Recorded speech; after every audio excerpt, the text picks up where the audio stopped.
I don't give two deep fried flying fucks if you are not a Donald Trump fan. Don't care about your feelings. This is a day that will go down in history as an assassination attempt on the former president of the United States. And this attempt, 110%, was influenced by all the left-wing media and all the left social media influencers that have painted this man to be something that he is not. This is on y'all's hands now. Do you understand that? We are seconds from a civil war. This is not a joke anymore. I've had some time to process the assassination attempt on Trump yesterday, and I have one thing to say and one thing only. You can call me a coon, you can call me a Uncle Tom, you can call me a bootlicker, you can call me a sellout, whatever racist descriptor you may choose, but I'm here to tell you this. What we saw on that stage in Pennsylvania was the complete embodiment of what it means to be an American, to stand in defiance against a regime that would wish to cut you down by any means necessary. Most people, when they're shot at, they would turn and run or cower in fear. And the fact that that man chose to take that moment on that stage and stand and pump his fist and encourage us to remain fighting, to continue fighting even though he had blood on his face, if that doesn't stir something deep inside you, I don't know what will. But I'll tell you one thing, Trump 2024, and I'm not the only one. You have a Democrat media that has called a Republican president a tyrant, a dictator, said it would be the end of the United States of America as we know it, said he would make us a laughing stock on the global stage. And those are exact quotes, actually, of what they said about Abraham Lincoln. Saw the Lincoln hat, you might have wanted me to remember that. Those were words that the Democrat-led media said about the first ever Republican president before he was shot and assassinated in 1865. So think about that in the moment that we live in today. We came within, Lincoln actually spoke at this convention. It was at a Republican convention. It was at a state convention, Republican state convention, I think in 1858, when he said a house divided cannot stand. That was on the eve of a nation that was on the brink of civil war. That's right. I think we came within a hair's breadth of a second civil war in this country, and we avoided it. Yes. And I think it's because God intervened. And I believe that he has given us a chance to answer his call. Amen. 9 years ago, this was me. I was 17 years old and I was protesting Donald Trump at a rally. I'm making this video so hopefully you can realize that it's okay to admit that you were wrong. A lot of us fell victim to the media's lies and a lot of us hated Donald Trump. You could see that I had a very articulate message and logic and reasoning behind my hatred for the man. No, Trump bad. I encourage all of you to watch the pinned video on this account, Tim Pool's interview with Donald Trump, where he talks about how he wants to bring peace to the world. I know I want peace. I'm sure that you want peace. I know back then I wanted peace, but I was hoodwinked, tricked, lied to, and deceived by the media.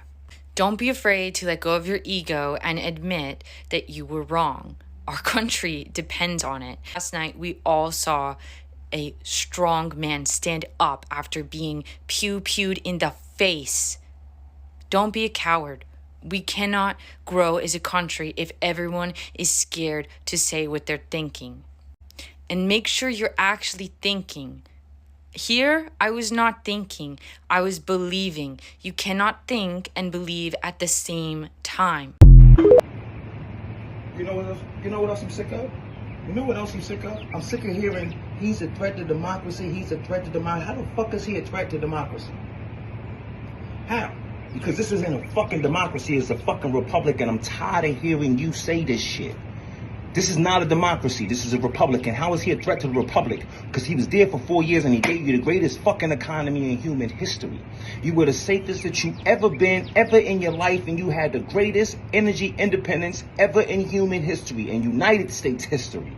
So how was he a threat to the republic then? He was a threat to you. That's why you was fucking with him the whole entire time now he was there. And the same media that lied about Joe Biden being okay and everything's going on and he's the greatest fucking president, and all you motherfuckers that told everybody to vote for him, all you lies, is the same people that kept saying all that shit about Donald Trump that was a fucking lie. And all the people see it now.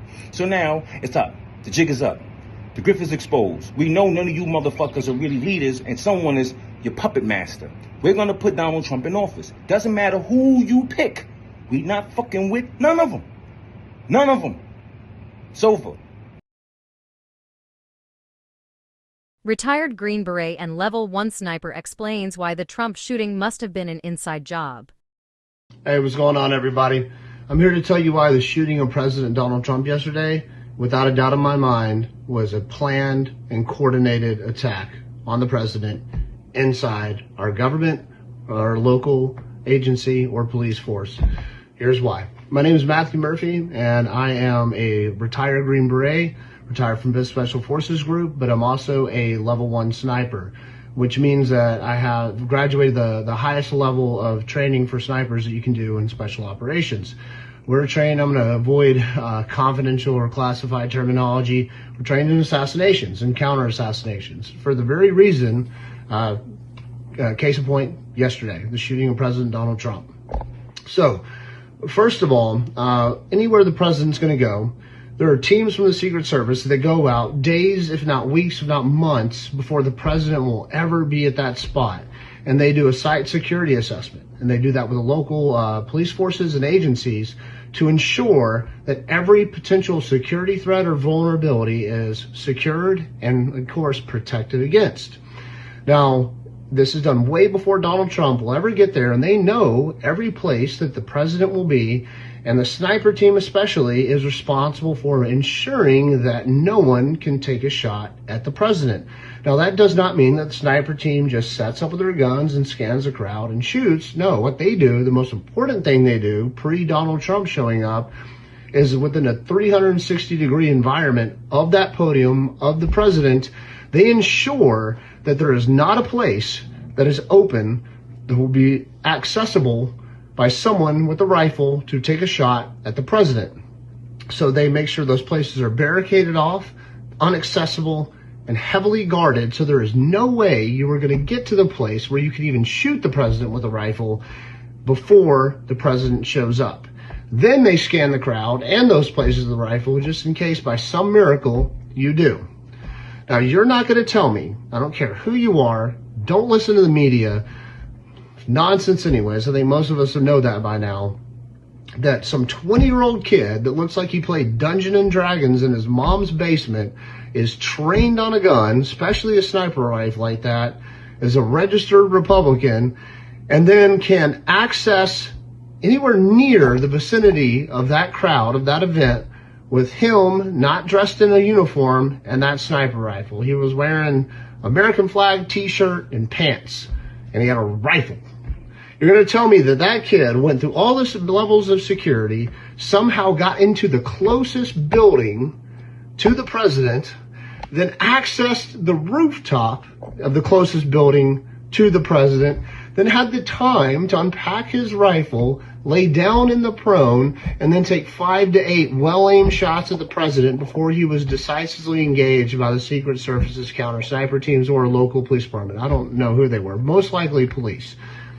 You're going to tell me all that happened and a 20-year-old kid did that without it being heavily planned, coordinated, and people on the inside making it happen? There is absolutely no way possible that that kid was able to get up there and take those shots at the president without a lot of internal help. So someone in that local, or some people inside that local police department, agencies, or Secret Service is compromised and is a threat to our president. So we need to stop worrying about that damn shooter and start worrying about who allowed this shit to happen. And President Trump, if you need an American to protect you who's actually good at sniping and stopping this crap, give me a call. I'll do it for free. Everybody have a good day. God bless. New video shows just how early on people spotted the Trump shooter and started alerting the police. Look, they're all pointing. Yeah, someone's on top of the roof. Look. There he is right there. Right there, see him? He's laying down. See him? Yeah, he's laying down.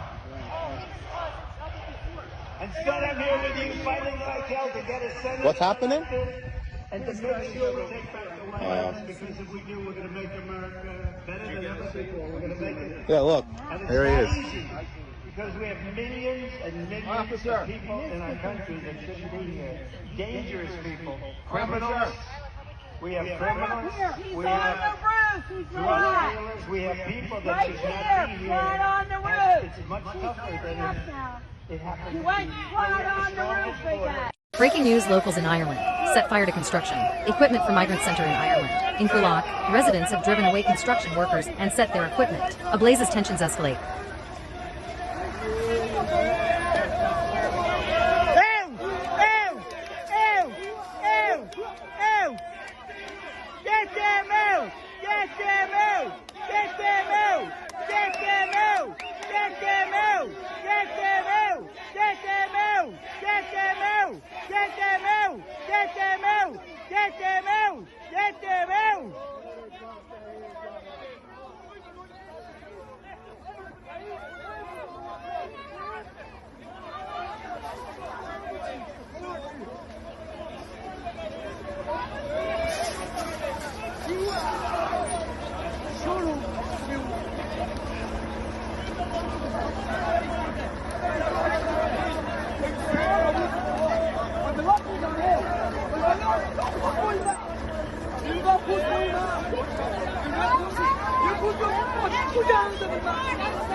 Breaking news, tragic weekend in Ukraine, 66 people, including 10 children, drowned in swimming incidents, the state emergency. Service reports the highest number of victims in the Dnipropetrovsk, Kiev and Cherkasy regions. Another 11 people, including 4 children, were rescued.